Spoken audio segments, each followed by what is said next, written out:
J'avais tout perdu à 48 ans, vendu mon plasma pour 45 €. Puis l'infirmière s'est figée, monsieur, votre sang vaut des millions. Je me tenais dans ce centre de don de plasma exigu, l'estomac gargouillant après 3 jours sans repas correct, quand le visage de l'infirmière est devenu blême en fixant mon échantillon de sang. Monsieur Raffort, murmura-t-elle en s'éloignant du microscope. Je dois aller chercher le directeur. Maintenant. Ce fut le moment où ma vie s'est scindée en deux. Avant que je sache ce qui coulait dans mes veines, et après. Les néons au plafond bourdonnaient, leur lumière crue et impitoyable rendant tout encore plus misérable que ça ne l'était déjà.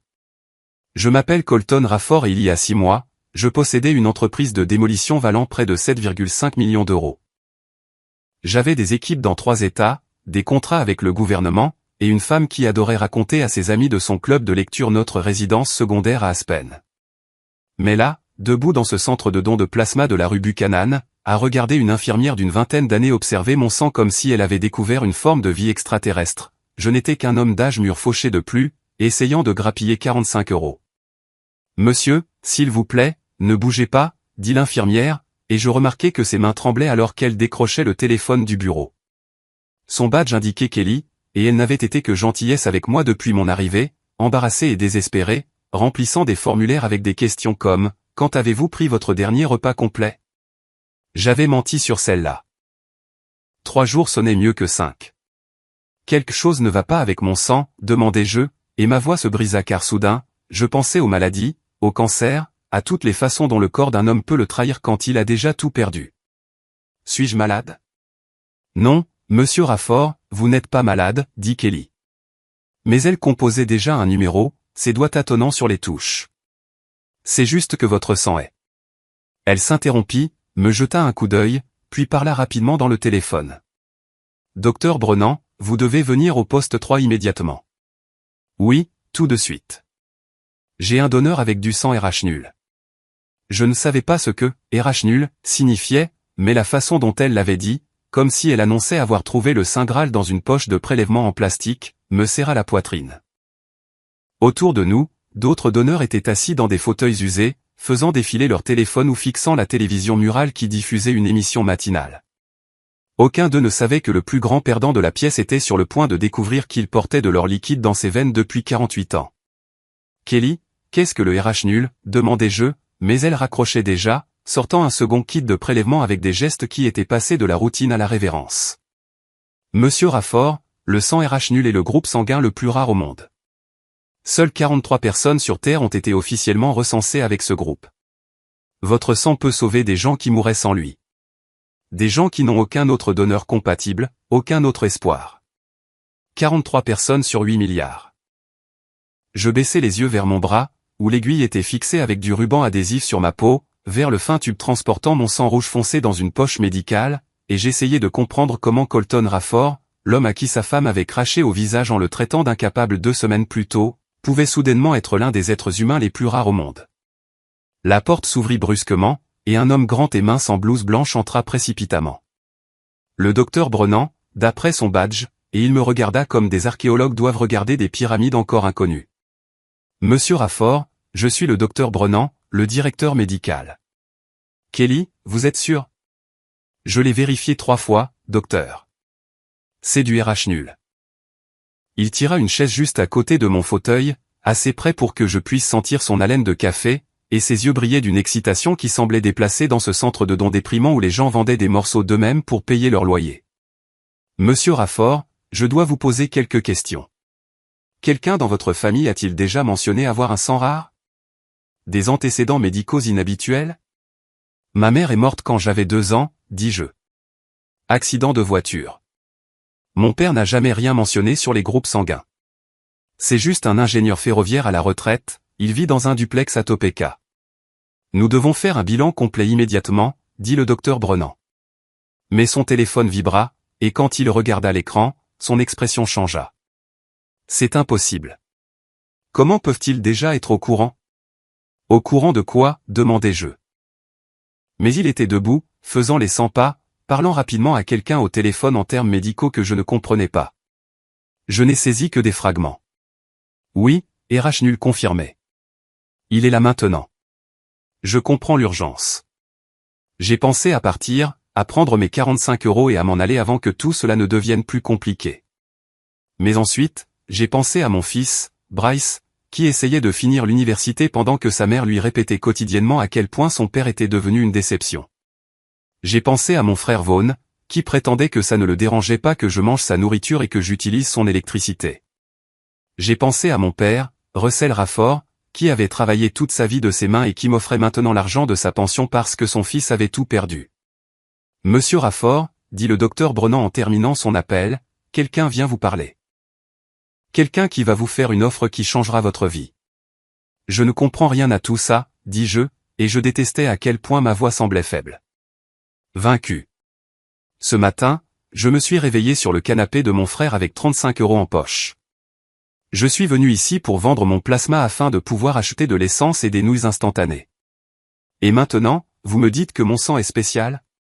Pas seulement spécial, monsieur Rafford. Votre sang est précieux. Et en ce moment même, il y a un homme mourant à Monaco qui a besoin de ce que vous avez. Sa famille envoie déjà une représentante. Elle sera là dans 10 minutes. Monaco. Je savais que c'était en Europe. Je savais que c'était là que les riches gardaient leur yacht et dilapidaient des fortunes au jeu. C'était le genre d'endroit que Malora avait toujours rêvé de visiter, à l'époque où elle pensait que je pouvais lui offrir cette vie. L'aiguille dans mon bras sembla soudain plus lourde, plus importante, comme si elle extrayait quelque chose de plus que du sang. Il y a autre chose, dit le docteur Brennan, et quelque chose dans son ton me fit me concentrer sur son visage. Lorsque nous avons identifié votre statut RH nul, notre système a automatiquement lancé une analyse génétique. C'est le protocole pour les groupes sanguins rares.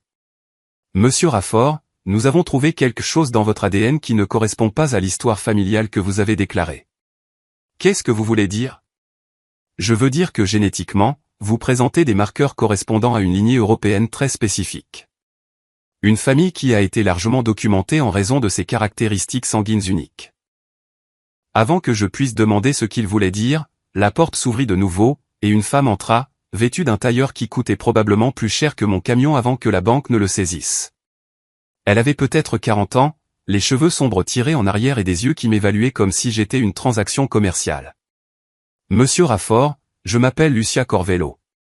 Je représente la famille Marot de Monaco. Nous devons discuter de votre sang, de votre histoire familiale et d'une offre qui va vous sembler impossible, but je vous assure qu'elle est bien réelle. Et c'est là que mon histoire a vraiment commencé. Pas quand j'ai perdu mon entreprise, ni quand ma femme est partie, ni quand j'ai touché le fond. Elle a commencé au moment où j'ai appris que parfois, ce qui vous sauve est à l'intérieur de vous depuis le début, attendant que vous soyez assez désespéré pour le découvrir. 6 mois plus tôt, j'étais Colton Rafford, propriétaire de Rafford Démolition Service, avec 14 équipes travaillant dans 3 États. J'avais une maison avec piscine, une femme qui adorait organiser des dîners, et mon fils Bryce en 2e année à l'université. La vie n'était pas parfaite, mais c'était la mienne. Le matin où tout a commencé à s'effondrer, j'étais sur le site du centre commercial de Bridgewater, un café dans une main, les plans dans l'autre. L'ancien grand magasin Brennanès était vide depuis 12 ans, une bête de briques de 4 étages qui devait être abattue pour que la ville puisse construire son nouveau complexe commercial. C'était un projet de 18 millions d'euros, et mon entreprise avait remporté l'appel d'offres face à 3 firmes plus importantes.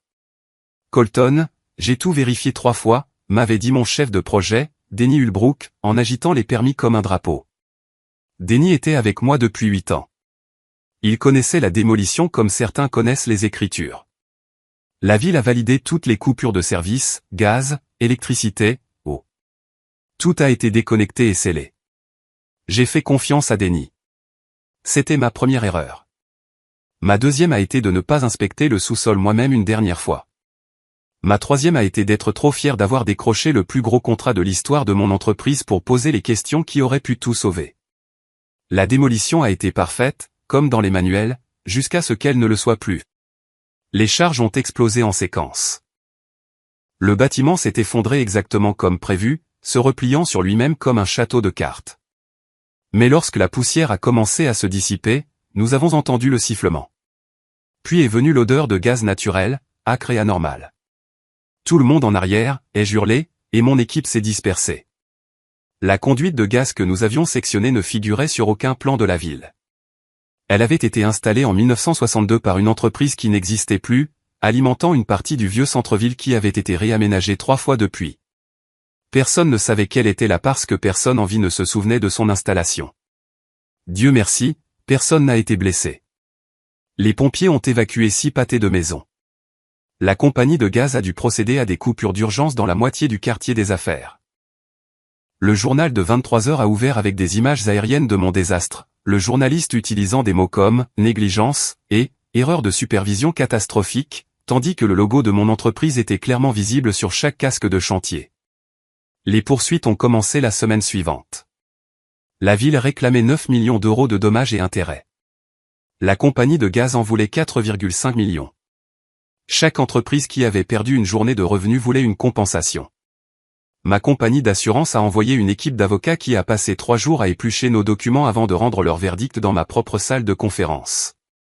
La police stipule clairement que tous les permis doivent être vérifiés de manière indépendante, avait dit l'avocat principal en faisant glisser des papiers sur la table. Votre signature figure sur des documents attestant que tous les services souterrains ont été cartographiés et sécurisés. Comme ce n'était pas le cas, nous refusons la couverture. Mais la ville nous a donné les mauvaises informations, dis-je, la voix montant.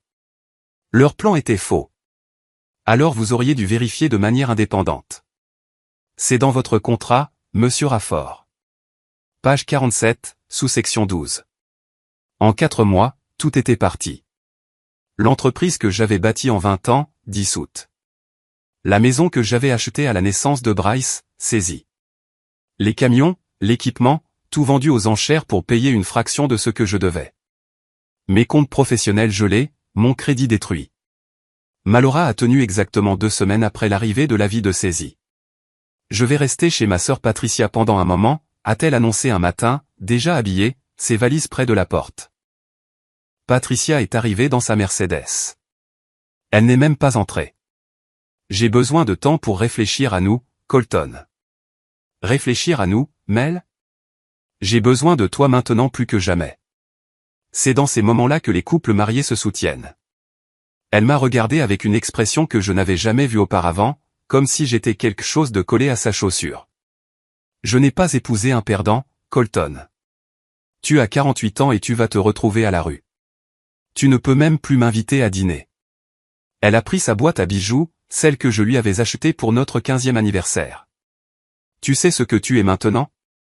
Tu es juste un autre raté d'âge mûr et fauché qui n'a pas été à la hauteur.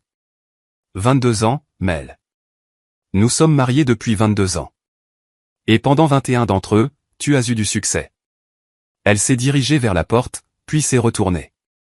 Mon avocat enverra les papiers. Ne conteste pas, Colton. Laisse-moi simplement partir avec la dignité qu'il te reste. Après son départ, je suis resté assis dans notre maison vide, entouré de cartons de choses que je ne pouvais pas me permettre de stocker, et j'ai appelé mon frère Vaughn. Viens chez moi, a-t-il dit immédiatement. Le sous-sol n'est pas grand-chose, mais il est chauffé et au sec. Vaughn dirigeait une petite entreprise de réparation CVC. Il gagnait assez bien sa vie pour subvenir aux besoins de sa famille, mais pas assez pour que le fait d'avoir son raté de grand frère dormant dans son sous-sol ne soit pas un fardeau. Sa femme, Denise, essayait d'être gentille, mais je pouvais voir la tension dans son regard quand elle mettait un couvert de plus à table. Mon père, Russell Raffort, appelait tous les quelques jours de Topeka. Fiston, j'ai environ 11 000 euros d'économie, offrait-il, sa voix bourrue trahissant une émotion qu'il n'avait jamais su bien exprimer. C'est à toi si tu en as besoin. Papa, tu as 73 ans et tu vis de ta pension. Je ne vais pas prendre ton argent. Tu es mon garçon, Colton. Laisse-moi t'aider. Je vais m'en sortir, papa. Je m'en suis toujours sorti. Mais je ne m'en étais pas sorti. En janvier, il me restait mes 40 derniers euros, je mangeais des ramen 2 fois par jour, et je postulais à des emplois pour lesquels j'étais soit surqualifié, soit trop vieux. Le poste de contremaître de chantier à Davenport était ma dernière vraie chance, mais j'avais besoin d'argent pour l'essence pour m'y rendre pour l'entretien. C'est là que j'ai vu le panneau devant le centre de plasma BioLife, nouveau donneur, 45 € pour la première visite. 45 € pour quelque chose que mon corps produisait gratuitement. Cela semblait être une métaphore parfaite de ma déchéance. De la signature de contrat à plusieurs millions d'euros à la vente de mon sang pour acheter à manger. De Colton Rafford, homme d'affaires prospère, à un simple homme désespéré n'ayant plus rien à vendre que lui-même. En janvier, il me restait une quarantaine d'euros. Le sous-sol de la maison de Vaughan était devenu mon univers. Un canapé lit avec un ressort cassé qui me rentrait dans le dos, une table pliante où je prenais mes repas, et une petite fenêtre qui laissait voir juste assez de ciel pour me rappeler qu'il y avait encore un monde à l'extérieur. Chaque matin, je me réveillais au son des enfants de Vaughan se préparant pour l'école à l'étage, leurs pas me rappelant la vie normale qui se déroulait au-dessus de moi pendant que je me cachais en bas comme une chose honteuse. Bryce avait appelé la veille, essayant de paraître décontracté, mais je pouvais entendre l'inquiétude percer à travers sa gaieté forcée. « Papa, j'ai réfléchi. Je peux prendre un semestre de congé, trouver un travail. Il y a une entreprise de construction ici qui embauche. » « Absolument pas, lui ai-je dit, serrant le téléphone assez fort pour que mes jointures blanchissent. Il te reste 3 semestres avant d'avoir ton diplôme. Tu restes à l'école. Mais papa, j'ai entendu maman parler à tante Patricia. Elle a dit que tu vis dans le sous-sol de l'oncle Vaughan, que tu manges des ramen tous les jours, que tu n'as même pas d'argent pour l'essence. La trahison de Malora, discutant de ma situation comme d'un ragot, piquait plus fort que la faim. Ta mère ne sait pas tout de ma situation, Bryce. Je vais bien. J'ai un entretien la semaine prochaine à Davenport. Un gros projet commercial. Ils ont besoin d'un contremaître avec de l'expérience. Papa, laisse-moi juste t'aider. Je peux t'envoyer un peu d'argent de mon petit boulot à l'université. Bryce, arrête. Je suis ton père. Je m'occupe de toi, pas l'inverse. Concentre-toi sur tes études. Promets-le-moi. D'accord, papa. Je te le promets. Après avoir raccroché, j'avais fixé le plafond jusqu'à 3 heures du matin, calculant et recalculant. 37 € dans mon portefeuille. L'entretien à Davenport était dans 3 jours, à 145 km. L'essence coûterait au moins 30 €. Il restait 7 € pour la nourriture pour le reste de la semaine. Le calcul de la pauvreté était simple et cruel. Le lendemain matin, Vaughan est parti tôt pour un chantier. Denise préparait les enfants pour l'école, et je pouvais l'entendre au téléphone avec sa mère. Non, maman. Il essaie. Il postule à des emplois tous les jours, mais qui va embaucher un ancien propriétaire de 48 ans pour un travail de débutant? Ils savent qu'il partira à la seconde où quelque chose de mieux se présentera.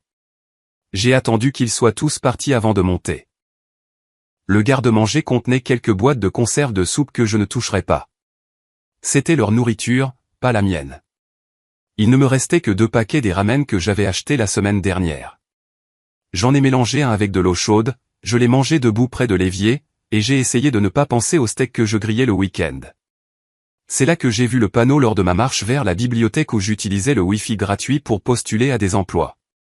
Centre de plasma BioLife, nouveau donneur, 45 € pour la première visite.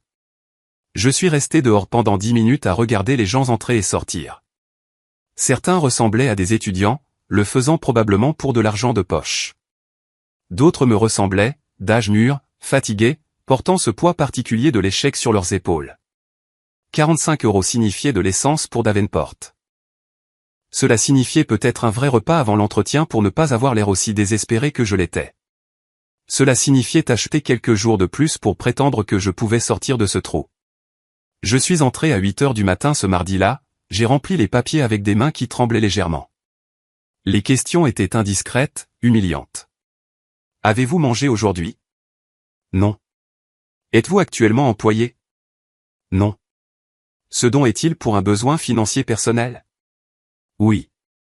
La salle d'attente sentait le désinfectant et la défaite.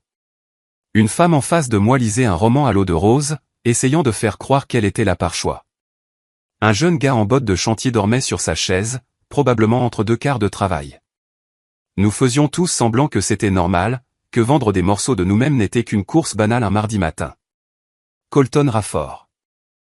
Une infirmière a appelé mon nom. Kelly, d'après son badge, elle avait peut-être 25 ans. Jolie de cette manière fraîche qui me faisait sentir chacun de mes 48 ans. Première fois? Ouais. Je n'aurais jamais pensé me retrouver ici. Elle m'a conduit à un fauteuil, a commencé à préparer l'aiguille. Il n'y a pas de honte, monsieur Rafford. Vous aidez à sauver des vies. Et puis, Tout le monde a besoin d'un coup de main de temps en temps. Certains plus que d'autres, dis-je, la regardant tapoter mon bras pour trouver une veine. Vous seriez surpris. La semaine dernière, nous avons eu un avocat ici. Le mois d'avant, un médecin. Les temps difficiles ne font pas de discrimination. L'aiguille est entrée sans douleur, et j'ai regardé mon sang s'écouler à travers le tube dans la poche de prélèvement. Rouge foncé, presque violet sous la lumière crue des néons.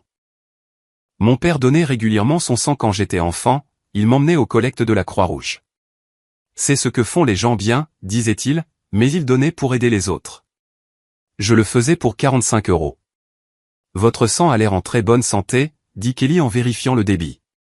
Bonne couleur, bonne consistance. Puis elle fronça les sourcils, se pencha plus près de la poche. C'est étrange. Qu'est-ce qui est étrange? Elle a prélevé une petite fiole de la ligne, l'a tenue à la lumière. Je dois faire un test rapide. Procédure standard. Ne vous inquiétez pas, elle a emporté la fiole vers une machine dans le coin, a mis une goutte sur une lame, a regardé à travers un microscope. J'ai vu son langage corporel changer, sa colonne vertébrale se redresser, une inspiration rapide. Elle a regardé à nouveau, puis une troisième fois, puis s'est éloignée du microscope comme s'il lui avait montré quelque chose d'impossible. Monsieur Raffort, murmura-t-elle en se tournant vers moi, les yeux écarquillés. Je dois aller chercher le directeur, tout de suite. S'il vous plaît, ne bougez pas. Ne déconnectez rien. C'est important. Suis-je malade? Quelque chose ne va pas? Non, monsieur. Rien ne va mal. Tout est sur le point d'aller très bien. Monsieur Raffort, j'ai besoin que vous restiez très immobile, dit Kelly, sa voix différente maintenant. Urgente, professionnelle, comme si elle venait de découvrir quelque chose qui changeait toutes les règles. Je vais chercher le docteur Brennan immédiatement. Quelque chose ne va pas? Suis-je malade? Les questions sortirent brusquement car soudain, tous les pires scénarios inondaient mon esprit, cancer, VIH, une maladie rare qui achèverait ce que la perte de tout avait commencé. Non, monsieur, s'il vous plaît, ne partez pas, elle a pratiquement couru vers la porte, me laissant seul avec le pompage régulier de la machine qui aspirait mon sang. Autour de moi, d'autres donneurs faisaient défiler leur téléphone, inconscients du drame qui se déroulait dans mon fauteuil. La télévision continuait de parler des taux hypothécaires, et j'ai presque ri de l'ironie. Le docteur Brennan est arrivé en quelques minutes, un homme grand et mince qui a regardé mon échantillon de sang, puis son écran d'ordinateur, puis de nouveau l'échantillon comme s'il résolvait une équation qui ne devrait pas exister. Monsieur Raffort, nous devons faire un bilan complet immédiatement. Je ne peux pas me permettre de test. Sans frais. C'est extraordinaire. Il a tiré une chaise, s'asseyant assez près pour que je voie l'excitation qu'il essayait de contenir. Votre groupe sanguin est RH nul. Nous l'appelons le sang doré. Seules 43 personnes sur Terre ont été recensées avec ce type. Je le fixais, essayant de comprendre des mots qui sonnaient comme de la science-fiction. C'est mauvais? Mauvais? Monsieur Raffort, votre sang peut sauver n'importe qui avec des groupes sanguins rares au sein du système RH. C'est un donneur universel pour des gens qui, autrement, n'ont aucun donneur. Vous êtes littéralement 1 sur 200 millions. Son téléphone vibra. Il répondit, parlant rapidement à quelqu'un, ses yeux ne me quittant jamais. Oui, RH nul confirmé. Il est là maintenant. Je comprends l'urgence. Il raccrocha immédiatement, composant un autre numéro. Nous venons de recevoir une demande urgente. Il y a une situation en cours de développement. Quel genre de situation? Avant qu'il ne puisse répondre, la porte s'ouvrit brusquement. Une femme en tailleur coûteux entra comme si elle était propriétaire des lieux. Tout en elle criait l'argent, de ses chaussures en cuir italien au sac Hermès qu'elle portait comme une arme. Le docteur Brennan se leva. Mademoiselle Corvello, voici monsieur Raffort. Elle se tourna vers moi, et je vis le désespoir sous son calme professionnel. Monsieur Raffort, je m'appelle Lucia Corvello. Je représente la famille Marot de Monaco. Henri Marot est mourant. Il a besoin d'une transfusion dans les 12 heures. Et vous êtes le seul donneur compatible que nous ayons trouvé en Amérique du Nord. Monaco? C'est en Europe. Le jet de la famille attend à l'aéroport d'affaires. Monsieur Raffort, les Marot sont prêts à offrir 2 millions d'euros pour votre coopération immédiate. 2 millions. Le chiffre m'a frappé comme un coup physique. J'ai regardé mon bras, l'aiguille qui extrayait le sang que j'étais sur le point de vendre pour 45 €. Pour mon sang? Pour sauver la vie d'Henri. Mais nous devons partir maintenant. Chaque minute compte. C'est de la folie. Ce matin, je me suis réveillé fauché dans le sous-sol de mon frère. Maintenant, vous me dites que quelqu'un va payer 2 millions d'euros pour mon sang? Monsieur Raffort, dit-elle en s'asseyant en face de moi, sa voix s'adoucissant légèrement. Henri Marot est l'un des hommes les plus riches d'Europe. Son empire du transport maritime emploie 30 000 personnes. Il a des enfants, des petits-enfants. Il cherche un donneur compatible depuis 3 ans. Vous n'êtes pas juste du sang pour lui. Vous êtes l'espoir. Je pensais à Bryce qui essayait de finir l'université. À mon père, trop fier pour me laisser le voir s'inquiéter. À Vaughan et Denise qui prétendaient que ce n'était pas un fardeau de me nourrir. 2 millions d'euros changeraient tout. Mais quelque chose n'allait pas, pourquoi cette urgence s'il cherche depuis 3 ans? Il a eu un incident hier. Une hémorragie interne due à une condition qui était maîtrisée depuis des années. Il a besoin d'une opération, mais sans sang compatible pour la transfusion, l'opération le tuera. Nous avons peut-être 10 heures pour vous y amener. Et le test ADN, demandai-je au docteur Brennan, me souvenant que Kelly avait mentionné quelque chose à propos de tests supplémentaires. Il hésita, jetant un coup d'œil à mademoiselle Corvello. Ça peut attendre. Non, interrompit-elle, me surprenant. Dites-le lui. Il mérite de savoir avant de décider.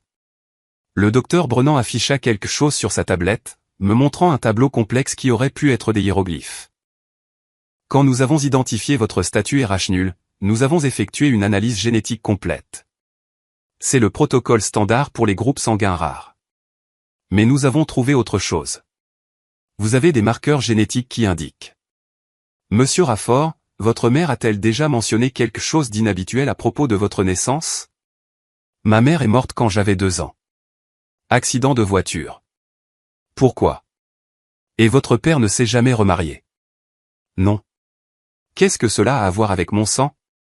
Mademoiselle Corvello s'avança.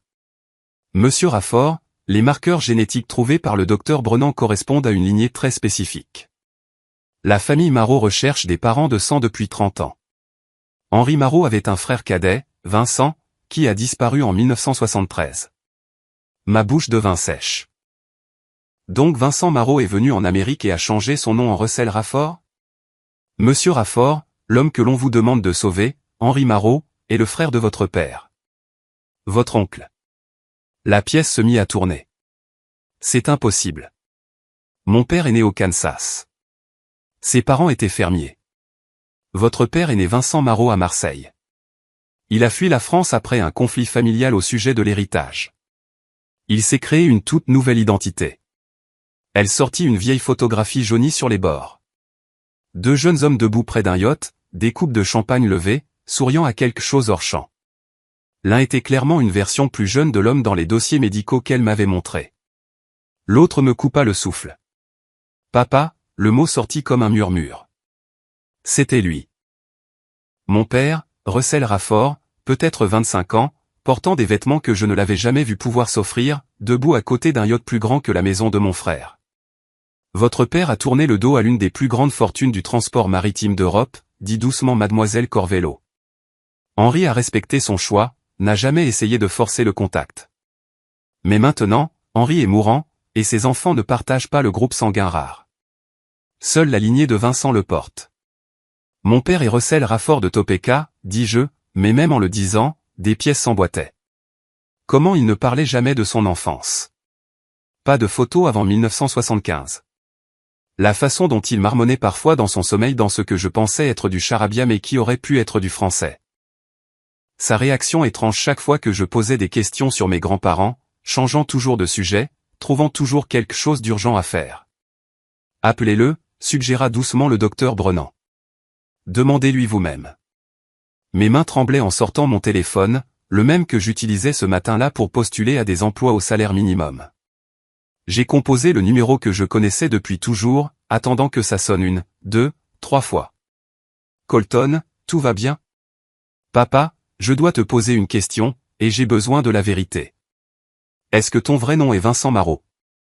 Le silence a duré si longtemps que j'ai cru qu'il avait raccroché.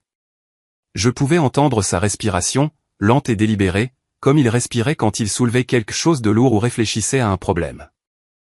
Puis, d'une voix que je n'avais jamais entendue, plus vieille et plus triste, avec un accent que je n'avais jamais remarqué, il a parlé. « Comment l'as-tu découvert ?»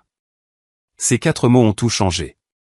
Mon père, Russell Rafford, l'homme qui m'a appris à utiliser un marteau, qui avait travaillé 40 ans pour les chemins de fer, qui vivait dans un duplex et découpait des coupons de réduction, était quelqu'un de complètement différent. Je suis assis dans un centre de don de plasma, papa. Ils ont trouvé quelque chose dans mon sang. Il y a un homme à Monaco qui en a besoin. Henri Marot. Henri.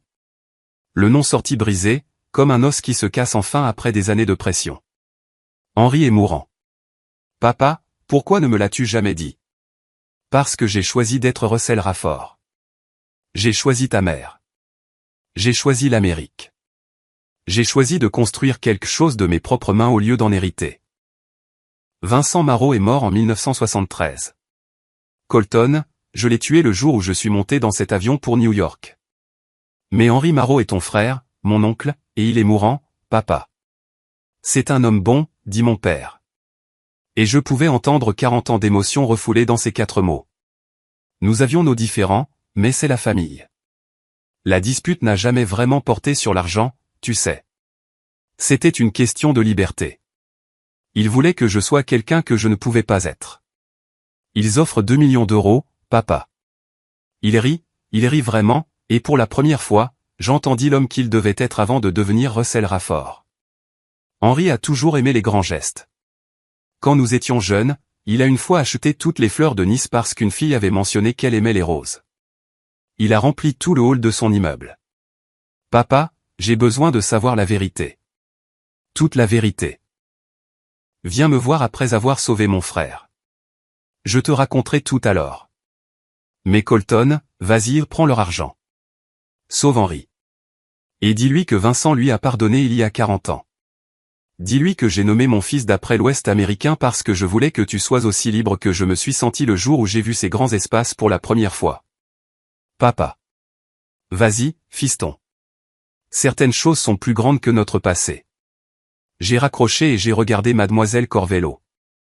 J'irai, mais je veux tout comprendre. Vous comprendrez, dit-elle, déjà au téléphone pour organiser le transport. La voiture sera là dans 5 minutes. Le docteur Brennan a soigneusement retiré l'aiguille de mon bras, et Kelly a pansé l'endroit avec un soin extraordinaire, comme si elle manipulait quelque chose de précieux. Vous êtes sur le point de sauver une vie, monsieur Rafford. Peut-être plus d'une.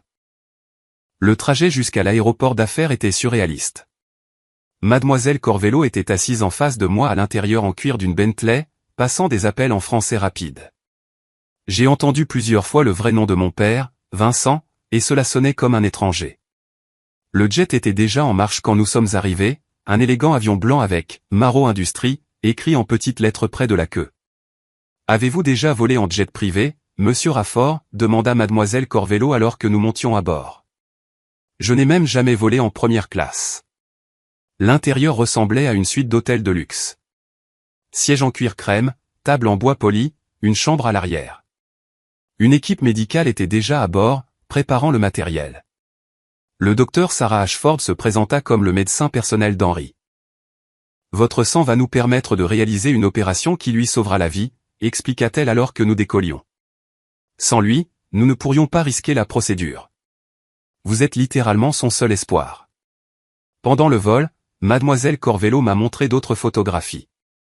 Mon père, Vincent, à différents âges, toujours aux côtés d'Henri, à un mariage, sur un yacht, à ce qui ressemblait à une réunion du conseil d'administration. Sur chaque photo avant 1973, il avait l'air piégé. Puis elle m'a montré une dernière photo. Celle-ci a été prise la veille du départ de Vincent. Elle montrait mon père debout, seul sur un quai, regardant la Méditerranée. Même sur la vieille photo, je pouvais voir le désir dans sa posture, le besoin d'être ailleurs. D'être quelqu'un d'autre. Il a laissé une lettre, dit Mademoiselle Corvello. Henri l'a gardée toutes ces années. Elle me tendit un morceau de papier jauni. L'encre était pâlie, mais encore lisible. C'était en anglais, écrit de la main distinctive de mon père. Henri, au moment où tu liras ceci, je serai parti. Non pas parce que je te déteste, toi ou notre famille, mais parce que je vous aime trop pour devenir quelqu'un que je ne suis pas. L'entreprise, l'argent, les attentes, tout cela t'appartient. Tu es né pour ça. Je suis né pour autre chose. Je pars en Amérique pour découvrir quoi. Peut-être que j'échouerai, mais ce sera mon échec, gagné de mes propres mains. Dis à papa et maman que je suis désolé. Dis-leur que je serai toujours leur fils, juste pas celui qu'ils avaient prévu. Et dis-toi, mon frère, que ce n'est pas un adieu. C'est juste moi qui apprends enfin à respirer. Vincent. Nous avons atterri à Monaco au coucher du soleil. L'hôpital ne ressemblait à rien de ce que j'avais jamais vu. Plus un hôtel de luxe qu'un établissement médical. Henri était dans une aile privée qui occupait un étage entier. Quand on m'a conduit dans sa chambre pour la première transfusion, j'ai enfin rencontré mon oncle. Il était plus petit que ce à quoi je m'attendais, fragile sous les draps blancs, mais ses yeux, ils étaient exactement comme ceux de mon père, sombres et intelligents, porteurs de décennies d'histoire. « Tu as les yeux de ta grand-mère », dit-il en anglais avec un accent, sa voix faible mais claire. Le garçon de Vincent. Il m'a écrit une fois, tu sais, quand tu es né. Il a dit qu'il t'avait appelé Colton d'après l'Ouest américain dont il était tombé amoureux. Il disait que tu étais sa plus grande réussite, plus grande que tout ce que la fortune des Marot aurait pu lui donner. La transfusion a duré 4 heures. Henri et moi avons parlé entre ces moments de repos, de la jeunesse de mon père, de l'empire du transport que leur père avait bâti, de la dispute qui avait poussé Vincent à devenir Russell. Ça n'a jamais été une question d'argent, dit Henri, faisant écho aux paroles de mon père. C'était une question de choix. Je voulais qu'il choisisse la famille. Il voulait se choisir lui-même. Nous avions tous les deux raison. Nous avions tous les deux tort. Regrettez-vous de ne pas l'avoir contacté? Chaque jour. Mais j'ai respecté son choix. C'était le seul cadeau que je pouvais lui faire, sa liberté. L'opération a eu lieu le lendemain matin. Mon sang, ce sang doré rare qui coulait dans mes veines à mon insu depuis 48 ans, l'a rendu possible. Henri a survécu, il a même repris des forces. En 3 jours, il était assis, le teint revenant sur son visage, faisant des blagues avec ses enfants. Mes cousins, devais-je me rappeler. Les 2 millions d'euros sont apparus sur mon compte comme promis. Mais ce n'était pas le seul cadeau. La fille d'Henri, Isabelle, était une promotrice immobilière à succès qui s'étendait sur les marchés américains. Nous avons besoin de quelqu'un qui comprend la démolition et la reconstruction, dit-elle lors du dîner de ma dernière soirée à Monaco. Quelqu'un en qui nous pouvons avoir confiance.